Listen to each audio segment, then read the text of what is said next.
আসসালামু আলাইকুম। কেমন আছেন সবাই? কে কোথা থেকে আমার ব্লগ ভিডিওটি দেখছেন অবশ্যই জানাবেন। আমি ফাতেমা বলছি ঢাকা থেকে। আলহামদুলিল্লাহ আমরাও ভালো আছি। ছেলে হচ্ছে স্কুলে যাবে, সকাল থেকে হচ্ছে ভিডিওটা শুরু করলাম। ছেলেকে রেডি করে দিলাম, তারপর হচ্ছে স্কুলে পাঠিয়ে দিচ্ছি। আর কয়েকদিন পর আবার পরীক্ষা শুরু। যাই হোক, এখানে হচ্ছে এখন জুতাটা বের করে নিয়ে পরে চলে যাবে। স্কুল হচ্ছে আমাদের বাড়ির সামনেই, মাত্র ওই 2 মিনিট লাগে যেতে। আর বাবাই দিয়ে আসে আজকে, হচ্ছে বাবা হচ্ছে দিয়ে আসে নাই। স্কুল হচ্ছে 11টা থেকে 2টা পর্যন্ত, মাঝখানে হচ্ছে টিফিন দেয়। এখানে আমি খিচুড়ি রান্না করেছি মাখা মাখা করে, মুগ ডাল হচ্ছে মুসুরের ডাল দিয়ে, সাথে মটরশুঁটি ফ্রিজে রেখেছিলাম না, মটরশুঁটিও দিয়েছি। এখানে হচ্ছে ভর্তা, মাছের ভর্তা আর কি। আর হচ্ছে ডিম ভাজা করব। ডিম ভাজাটা চুলাতে গ্যাস একদমই অল্প, এই খিচুড়ি রান্না করেছি প্রায় মনে করেন 2 ঘন্টা ধরে।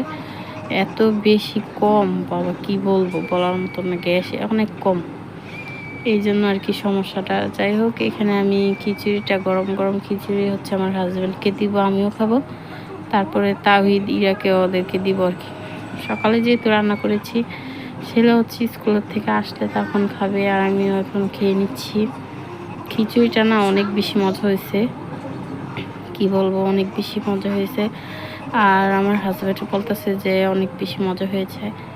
যাই হোক, অবশ্যই অবশ্যই বাসায় খিচুড়ি রান্না করে খাবেন। মাঝে মধ্যে খিচুড়ি নাস্তা হিসেবে খেতে কিন্তু ভালো লাগে।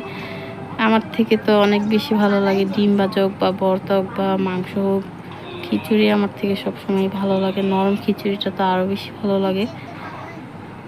যাই হোক, খিচুড়িটা খাওয়া শেষ করলাম। তারপরে হচ্ছে কালকে নবাবী সেমাই বানিয়েছি, ভাবলাম যে একটু সেমাই খাই। এখানে হচ্ছে সেমাইটাও নিয়ে নিলাম। সেমাইটা ভালো হয়েছে, অনেক মজা হয়েছে। এখন একটু সেমাইটা খেয়ে নিব, তারপরে হচ্ছে রান্না বান্না করবো। যেহেতু খাওয়া দাওয়া করা লাগবে দুপুরে, রাত্রে একবারই রান্না করে ফেলবো, আর বারবার রান্না করবো না। রান্না করতে এত বেশি সমস্যা, মানে কি বলবো, গ্যাসের এক সমস্যা, তারপরে হচ্ছে আর এক হচ্ছে রান্না বান্না গুছিয়ে রান্না করাটাও অনেক বেশি কষ্ট। এখানে ফেও শুটকি ভর্তা আমার হাজব্যান্ডের জন্য করেছি। এখানে ডিম সাথে মাছ নিয়েছি, যেহেতু এই মাছগুলা একটু কাঁটা দিয়ে ভরা থাকে, তাই বাটা মাছগুলা, এই জন্য সাথে ডিম দিয়েছি যাতে খেতে পারে। আর লাউ সাথে হচ্ছে লাউ ডাল রান্না করবো, ভাবলাম লাউ ডালটা আপনাদের মাঝে শেয়ার করি। এখানে আমি লাউয়ের যে সিল্কা ছিল সেগুলো আর ফালাই নিই, সেগুলো দিয়ে সাথে আলু দিয়ে কুচি কুচি করে নিয়েছি ভাজি করার জন্য। এখানে হচ্ছে এই তো মুগ ডাল মুসুর ডাল দিয়ে হচ্ছে আমি লাউ ডালটা রান্না করব একদম নর্মালভাবে। সাথে রসুনও কেটে নিয়েছি, কাঁচামরিচ ধনেপাতা সব কেটে কুটে রেডি করে রান্না করতে অনেক বেশি সহজ হয়। এখানে আমি ডাল গিলিয়ে প্রথমে ধুয়ে পানি দিলাম, তারপরে হচ্ছে লাউ দিয়ে দিলাম, একটু আদা রসুন বাটা, হলুদের গুঁড়া, লবণ এগুলো দিয়ে হচ্ছে আমি বসিয়ে দিব। তারপরে বাগার দিব সাথে, যখন হয়ে আসবে আর কি, তারপরে তেলে বাগার দিয়ে তারপর হচ্ছে কাঁচামরিচ আর ধনেপাতা দিয়ে হয়ে যাবে আর কি লাউ ডালটা। যাই হোক, যদি আমার ব্লগ ভিডিওটি আপনাদের কাছে ভালো লাগে অবশ্যই অবশ্যই কমেন্ট বক্সে জানাতে পারেন। যারা ভিডিও এ পর্যন্ত ছিলেন, লাইক দিতে ভুলে গিয়েছেন, প্লিজ প্লিজ একটা লাইক দিবেন।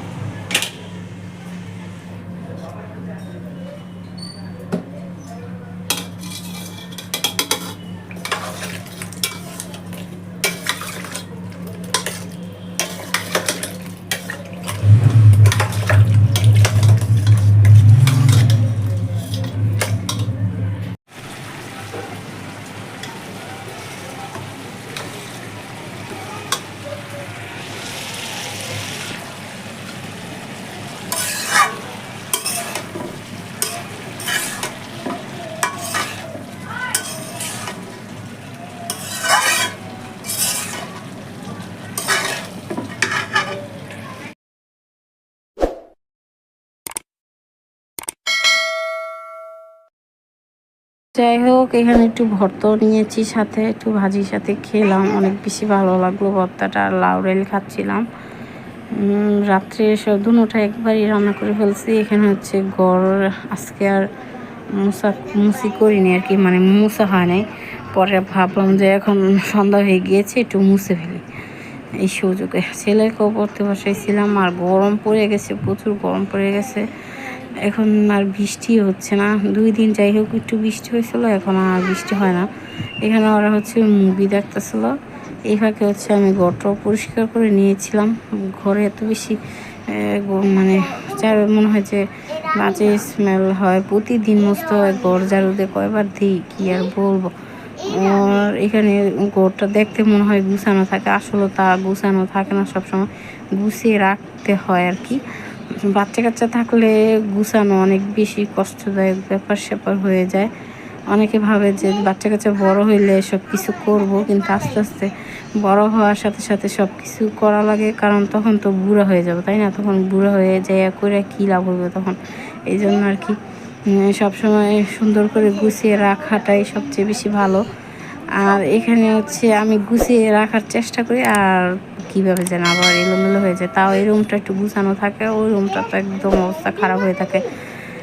এখানে হচ্ছে ছেলে মেয়ে ওরা আইসক্রিম খাচ্ছিলো, যেহেতু গরম পড়ে গেছে এই জন্য আর কি আইসক্রিম খেলে তো ভালো লাগে বাচ্চাদের কাছে।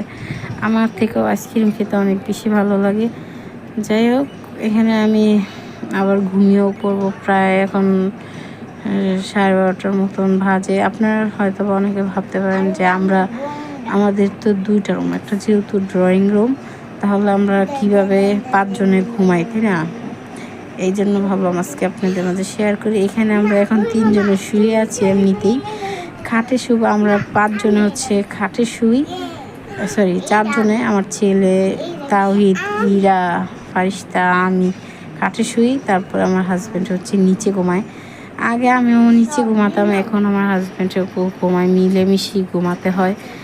যাই হোক, যদি আমার ভিডিও ভালো লাগে অবশ্যই দেখবেন। আজকের মতন ভিডিওটা এই পর্যন্তই। ভালো থাকবেন, সুস্থ থাকবেন, অবশ্যই আমাদের জন্য দোয়া করবেন। আল্লাহ হাফিজ, আসসালামু আলাইকুম।